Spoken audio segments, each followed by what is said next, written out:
tamang timing sa pag-ani ng palay. Dapat po ito ay alamin natin. So ngayon po, kung handa na kayo, pabatiin na natin si Engineer Tyron Hogalas mula po sa PhilRice. Magandang tanghali, Engineer Tyron. Hey po, hello. Magandang tanghali po, Ate Mel, at of course sa ating mga tagapakinig po. Hindi pa lang, Kuya Tyron, kung pang ilang interview na namin ito sa iyo. Pero hindi si Kuya Duan Zapanta ang ating kapili ngayon. Instead ay si Kuya Rene Chongson ang andun sa base. Magkakahiwalay tayo ngayon. Kaya kindly call him Kuya Rene. At sa aming pagkakatanda ay parang nakausap ka na namin before ni Kuya Duan.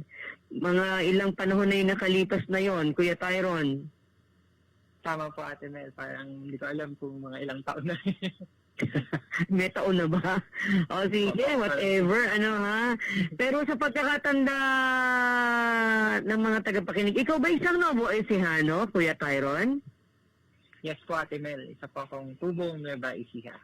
Taga saan? Sa Nueva Ecija? Tiga San Jose po. San Jose City. San Jose City ba? Yes po, Ate Mel. Tama po. Ano ang iyong kurso? Bakit ka nasa PhilRice? Well, ako po isang Agricultural and Biosystems Engineer.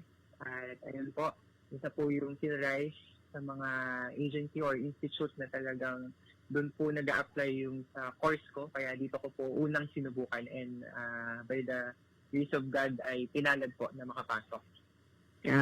Pareho kayo ni partner Kuya Rene ngayon. Siya yung hindi biosystem engineer, pero siya ay nagtapos ng electrical engineering course sa NEST, Kuya Rene. Samantala po ay isang science research specialist si Kuya Tyron ng Rice Engineering Mechanization Division na nabanggit ni Kuya Rene kanina.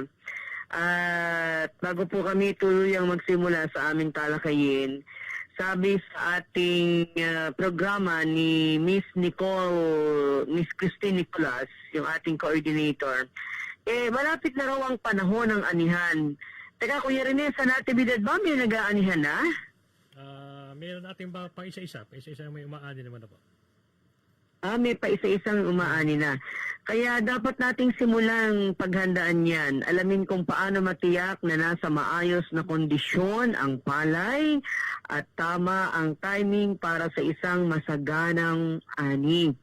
Makakamit po natin ang kalidad ng butil ng palay at bigas kung ito ay alaga ng husto at naani sa tamang panahon. Sino ba naman kasi talaga yung ayaw ng magandang ani, hindi ba? Wala naman na hindi papayag na hindi maganda ang kanyang ani. At upang gabayan tayo sa wastong pagtukoy kung handa na ang palay para anihin, makakasama natin ang isang eksperto mula sa PhilRice na magbibigay po ng mahalagang tips sa atin. At tandaan, kapalay, masaya ang pamilya kapag masagana ang ani at malaki ang kita. Kaya makinig na po kayo. Ako na, Kuya Rene, ang unang magtatanong. Ano po ang mga tamang hakbang, Kuya Tyron, na dapat gawin kapag mag-aani na ang palay? Sige nga, sagutin mo nga muna yung unang tanong na yan, Kuya Tyron. And so sa pag-aani po ng palay, syempre dapat inaalam po natin kung ano ba yung tamang panahon. Hindi po basta-basta kung kailan lang natin gusto umani ay po pwede na po, hindi po. So dapat siyang magsasaka at mga manananim, tayo po ay maalam kung ano po ang tamang panahon. Oo. At kasunod nito ay mayroon ba tayong i-recommendang pamamaraan para masiguro na maayos ang ating pag-aani, Tyron? Yes po, Ate Mel. Meron po tayong mga sinusundan na mga protocols kung tawagin natin para po masiguro po na maging maganda yung ating pag-aani. So, bali hatiin po natin sa dalawa kung ano yung mga proseso o methods po na ginagawa natin para makaani ng palay. So, una po, ito yung mano-manong pamamaraan kung saan usually gumagamit po ang ating mga magsasaka ng mga instruments katulad ng karet o yung lingkaw, kung tawagin ng ating mga farmers, para po mano-manong anihin o putulin yung mga rice crops sa ating sakahan. So, ito pong manual na pamamaraan ay mura at talagang widely used ng ating mga farmers, pero mabagal po ito at kinakailangan po natin ng maraming tao upang isagawa yung pag-aani. Usually, umaabot po ito ng 15 hanggang 20 katao. At ayon po sa pag-aaral, marami pong natatapon na palay sa ganitong pamamaraan o yung tinatawag po nating mataas na harvest losses gamit po ang manual na Yan ba yung sinasabi mo na paggapas ng palay, hindi gumagamit ng combine harvester? Meron pa bang ganyan ngayon?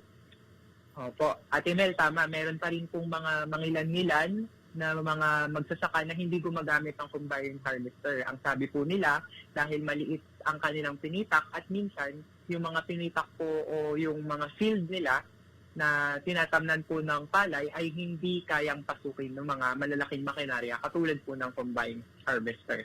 Ayun. Kaya pala meron pang natitira. Dapat pala lakihan ng pinitak. Ano ha? Tapos may At tanong lang. anyway, sige. Si Kuya Rene, alam ko may tatanong din yan. Ayun Kuya Rene. Engineer Tyron, may tanong lang po ako. Hindi po ba ang paggamit ng mano-mano sa ngayon ay panahon ngayon ng tag-ulan, kailangan nating maagang maisinop ang ating aanihin? Kung sa ngayon po kasi parang ala nang gumagamit ng mano-mano, karamihan po dito ay puro harvester na. Alin po ba ang sa ngayon po ba dapat po ba tayong gumamit pa ng mano-mano? So, Kuya Rene, sagutin ko po yung tanong na yan. Case-to-case basis po yan. Gaya ng sabi ko kanina, meron po talaga kasing mga areas na hindi naaabot ng mga malalaking makinarya. O yung mga farmers po, sobrang liit lang po nung kanilang pinitak, kaya hindi na po kinakailangan ng sobrang malaking makinarya. Kaya po, napipilitan o mas pinipili nila na gumamit ng manual na pamamaraan. However, doon po sa mga lugar na may mga kalakihan at nabanggit nyo na nga po kuya, na sa panahon ngayon may mga biglang pag-ulan at pag andyan na po yung biglang dating ng bagyo, kailangan nating maisalba ng mabilis yung mga pananim po natin, yung mga palay, doon na papasok yung paggamit ng pangalawang pamamaraan po. Ito po yung paggamit ng mga makinarya katulad ng combine harvester. So explain ko po ng very brief at mabilisan lamang po kung ano ang combine harvester. So ang combine harvester po ay isang makinarya na pinagsama-sama na po yung apat na proseso sa pag-harvest, katulad po ng paggapas, pag-iis, paglilinis at pagsasako ng palay. Ito po yung tinatawag nating combined process kung saan reduce na po yung oras na nilalaan natin para gawin po yung apat na proseso na yon. So, ang resulta po nito, minsanan pong ginagamit ang combine harvester para mapabilis po yung pag-ani sa bukid at mas mapababa po natin yung harvest losses o yung natatapong palay sa pag-aani. Engineer, nabanggit nyo rin po dito yung paggamit ng harvester ngayong panahon ng tag-ulan. Ilang porsyento po ba yung nawawala kumpara sa panahon ng tag-araw? Sa ngayon po kasi parang basa ang ginikan. Ilang porsyento po ba ang nawawala sa panahon ngayon pag ganito pong harvester ang gagamitin? Ayan. So mamaya po, I think madidiscuss pa po natin lalo yan. Pero sagutin ko na po yung tanong niyo, Kuya. Sa paggamit po ng harvester, mas napapababa po natin yung harvest losses o yung mga palay na natatapon ng mas mababa po sa 3%. So kapag tayo po kasi ay gumagamit ng mano-manong pamamaraan, more than 3% po yung natatapon na palay. So, depende po yan dun sa edad din po. Marami po kasing factor. Yung soil condition, yung variety, at yung timing po ng pag-ani. So, yung mga nabanggit po na yun ay nakaka-apekto rin po dun sa laki o liit ng harvest losses na ating may experience kapag gumamit po tayo ng combine harvester o mano-manong pamamaraan. Okay. Kuya Tyron, paano natin malalaman kung tama na ang panahon para ang palay ay anihin? Yung panahon ba ang susundin natin o yung kalendaryo ng ating pagtatanim? Ano yung mga palatandaan na dapat bantayan natin, Kuya Tyron, sa pagpapaani? Ayan po. So magandang katanungan yan, Ate Mel. Ano ba ang dapat sundin? Yung kalendaryo ng paglaki ng palay na ating tanim o yung panahon? So, Oo. usually yung ating sinusundan po, Ate, ay yung kalendaryo o yung edad ng ating palay. Dahil dito po natin tinataya o inaase kung ang palay ay handa ng anihin. Pero ganun pa man, kailangan nakadepende rin po tayo sa klima o sa lagay ng panahon dahil kung may mga instances po na hihintayin pa nating mahinog ng todo-todo yung ating palay pero andyan na ang bagyo, maaalaw po na masira ang ating mga tanim. So, meron po tayong mga assessment na kung tinatawag para po matimingan po natin yung tamang pag-ani. O kung hindi naman at malalagay po tayo sa posisyon na kailangan nating anihin kahit hindi pa ganun kahinog ang palay, kailangan pa rin po natin gawin dahil para mas marami po tayong maisalba na palay kumpara doon sa masasayang kapag hindi po tama ang timing ng pag-ani. Ayun. Siguro magkakaroon lang ng konting adjustment, Kuya Tyron, kung may mga pagkakataon kasi na hindi available ang combine harvester. Pero yun, mga 1-2 araw lang ang paghihintay nun bago talaga tuluyang anihin. Ano?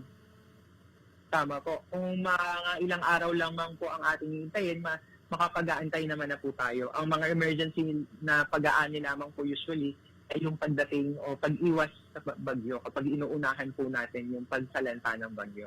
Ayun. Ang isa sa aking gustong linawin katulad ngayon, bumagyo, hindi pa. Kuya Rene, ha? Si Kuya Rene kasi magsasaka din yan eh. Halimbawa, yung palay ay aanihin sa Makalawa. Babagyo sa Makalawa. Di sabay, babagyo, tapos aani.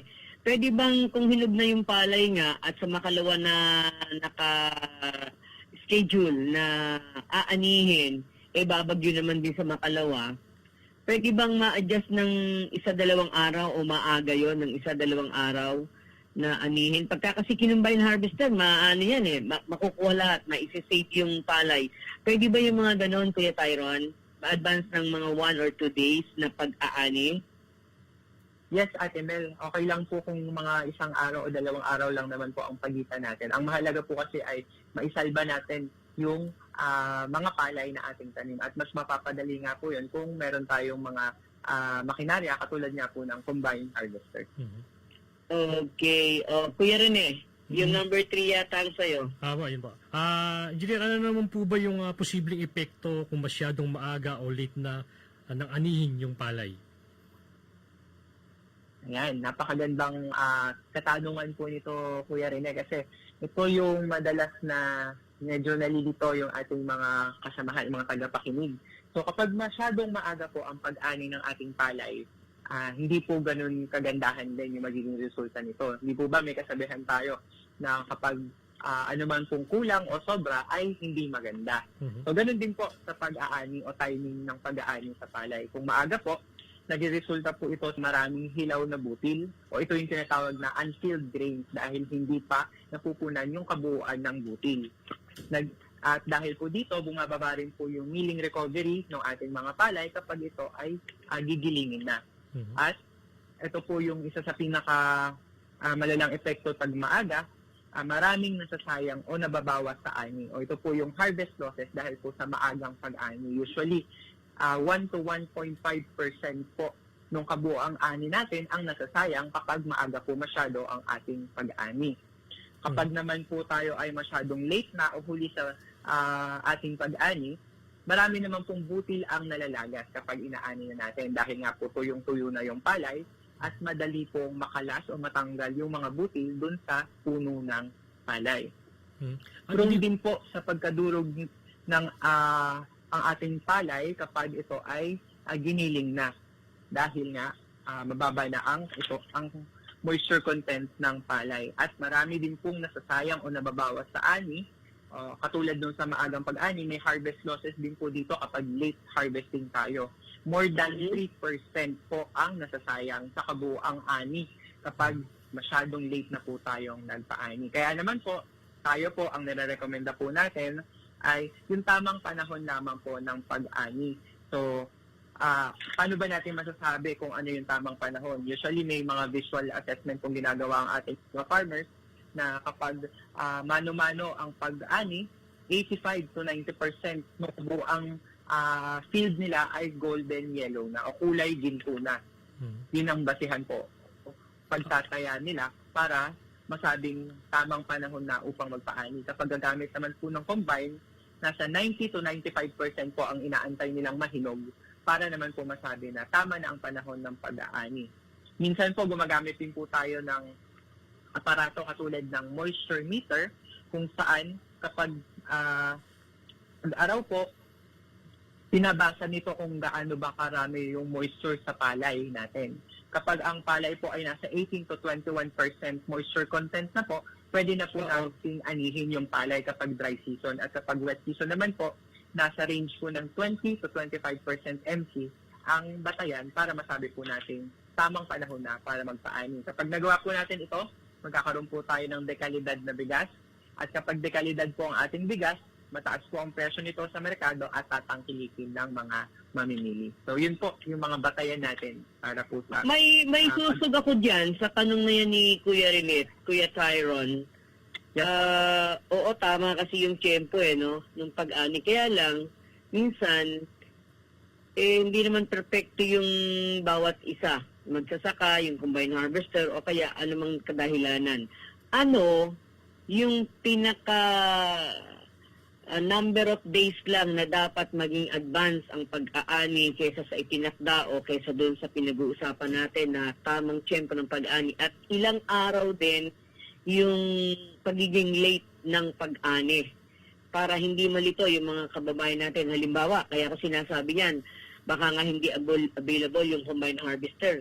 Baka naman may sungit ng panahon. Kaya ang tanong ko dyan, gaano yung bilang ng araw para mag-advance ng ani o gaano yung sapat na bilang para maging late lang ang pag-ani? Kuya Tyron. Ayan. So, actually, Ate Mel, napakahirap po ng tanong na yan. Unang-una, dahil iba-iba po ang variety ng palay. Dahil iba-iba po ang variety, iba-iba rin po yung maturity date niya. Ibig sabihin, hindi po sabay-sabay. So, hindi po natin pwedeng sabihin na ganitong araw ang allowable na applicable po sa lahat. So siguro hindi na lamang po lalagpas sa 3 hanggang 5 araw yung pagka-late o pagka-early niya. Kasi sabi niyo nga po, wala pong perfectong case. So yung ating rekomendasyon ay parang nasa best case scenario lamang po ito na hindi siya mahirap sundin o mahirap po na laging ganun yung masusunod natin. So kami po, mayroong mga pag-aaral na ginawa po at ang resulta po nito, yung nasa 3 hanggang 5 araw po kasi na yun, sa loob po ng range na yun, kapag lumagpas na po doon, meron na pong malaking epekto.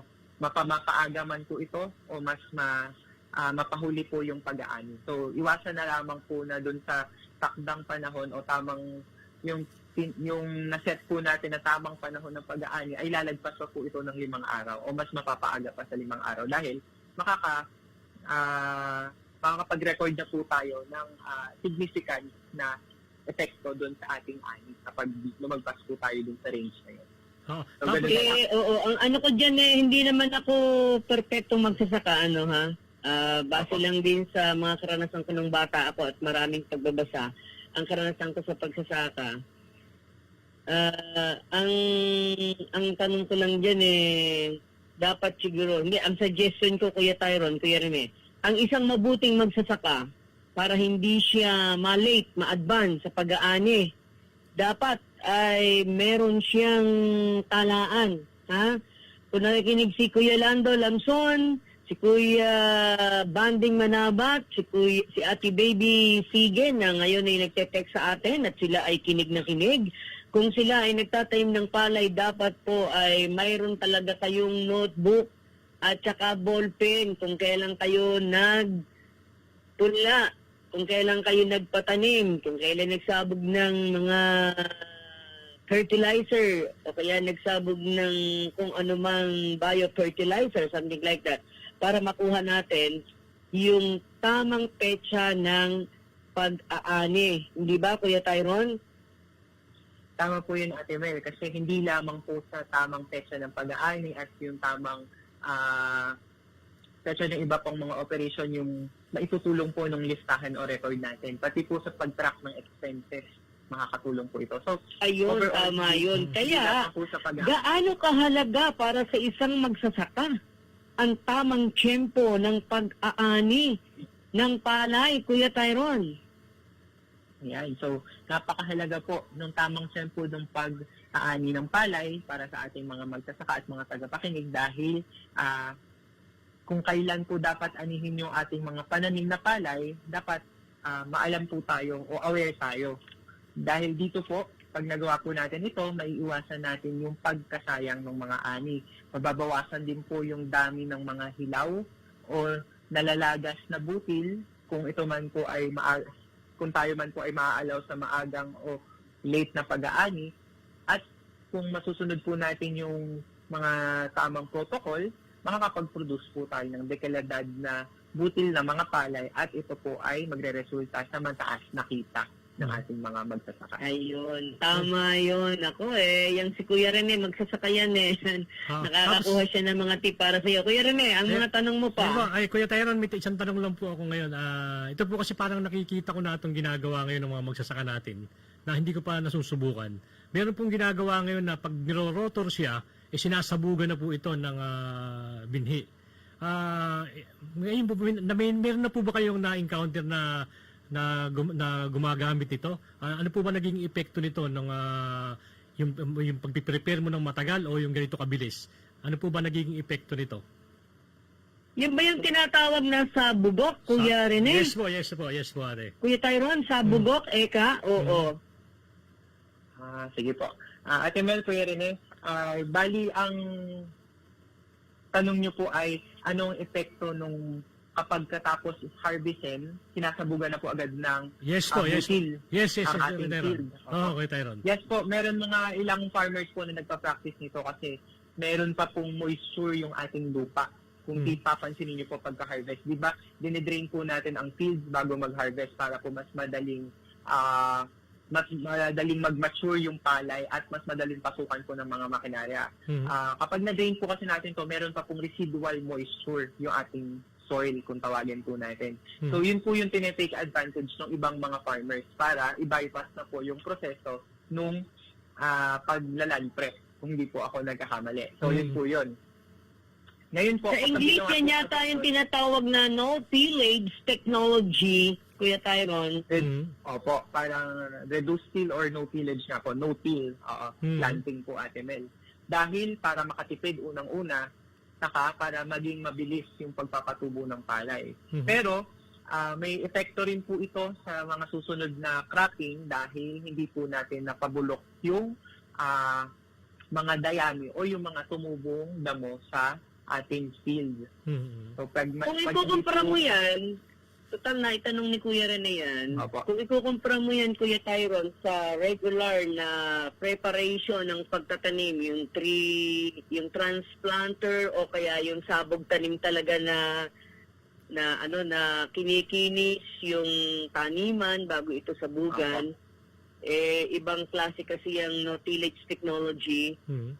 Kung ang pag-uusapan ni Ani, maani ba yung ganyan? Maayos ba yan, Kuya Tyron? Depende po sa lupa. Kasi sa mga unang practice po ng no-tillage technology, maaaring mataas pa rin po o ma-maintain natin yung mataas na ani kung hindi man po malagpasan yung ani nung nakaraang taniman. Pero over the time, mapapansin po natin yung pagbaba nung ani. Dahil po, sabi nila, yung ating mga lupa ay kailangan din ng resting period o yung tinatawag ko nating fallow period. Doon po yung time nito para mag-recuperate doon sa mga nutrients na nawala. So mahalaga rin po na ipapahinga natin yung lupa para po makarecover ito. So yung lupa po parang tao lang din. Hindi pwedeng puro trabaho. Kailangan may resting period din po para makarecover. Na-notice mo ba, Kuya Rene? Baka binabalak mo yan. Parang binabawal ka ni Kuya Tyron. Ipahinga mo Ay, muna hindi yung naman po. lupa. Hindi ka pa naman Parang ano lang po, case-to-case basis po. hindi ka pa naman sinusubukan Choice Kuya pa rin Tyron. po ng Hindi, ating farmers. hindi ka pa naman Hindi pa rin sinusubukan. yung sinusubukan, Kuya Tyron. Parang ano lang. Gusto ko Subukan muna. lang ng tips, Linawin ko Kuya lang po, Rene. hindi po ako nagbabawal ha.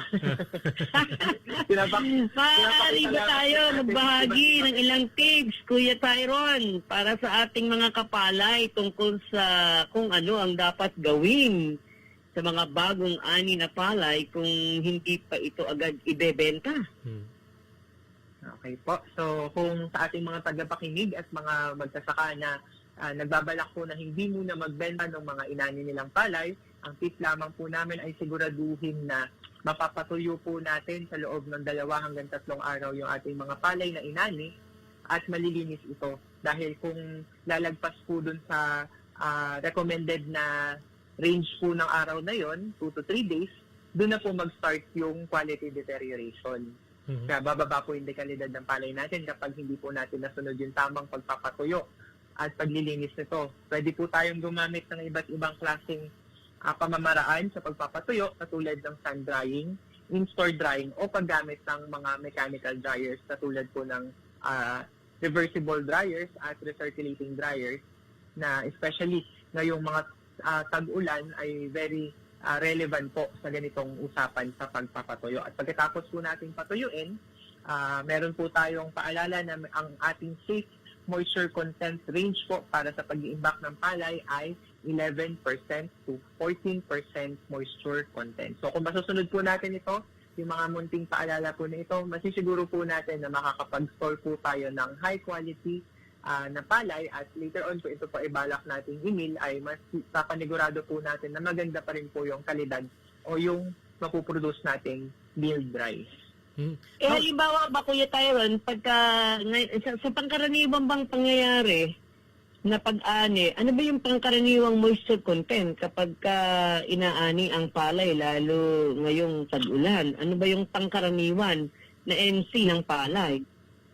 Ayun, Ate Mel, gaya po nang nabanggit ko kanina, kapag tag-ulan, nasa 20 to 25% MC po. Ay, ang taas pala, ng pagiging basa. Kapag fresh harvest po ito. So, ang goal po natin, pag mag-i-imbak, pababain po yung 20 to 25% na yun na nasa dapat pasok siya sa 11 to 14% MC. Pag nagawa po natin yun, ready for storage na po ito. Oo. Konti na lang. Pagka halimbawa, ilang bilad para maabot mo ang 11 moisture content? Ayan. So, depende po yan sa drying method na gagamitin po natin. Kapag gumamit po tayo ng mechanical dryers, mas mabilis po ito dahil ang operasyon po ay umaabot lamang ng 8 to 10 hours straight operation po. Pero, depende pa rin po yan gaano kataas yung initial moisture content ng palay. Kapag sun drying method naman po ginawa natin, magdedepende rin po sa lakas o sa init ng araw. Kasi kapag tuloy-tuloy po ang init ng araw, mabilis lamang po ito. Maaring half day o isang araw lang po ay makapatuyo tayo. Pero kung maulap o andyan po yung biglang pag-ulan, doon po nagtatagal yung pagpapatuyo ng palay gamit po ang init ng araw. Tapos Sir Tyron, di ba nabanggit niyo yung sa mechanical dryer? Kung ikukumpara po natin doon sa sun drying, ano po nagiging epekto sa mechanical? Nakaka-epekto po ba ito sa bigas? Kumpara sa bilad sa araw? Opo. Kuya Rene, hindi naman po ganun ka-significant ang diferensya o difference nung paggamit ng mechanical dryer at ng sun drying kung tama po yung ating susundin na protocol.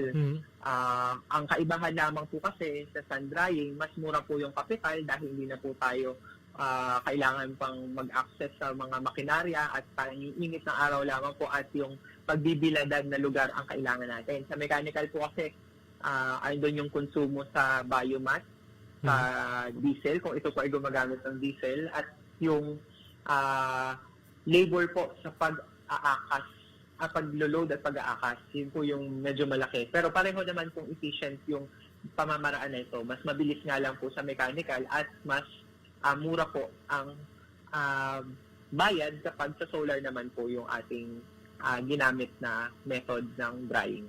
Kuya Tyron, yun po bang sa bigas po, sa bigas? Hindi po ba, kung ikumpara dun sa bilad sa araw at saka sa mechanical, wala po bang nagkakaroon ng problema dito? O parehas lang din po?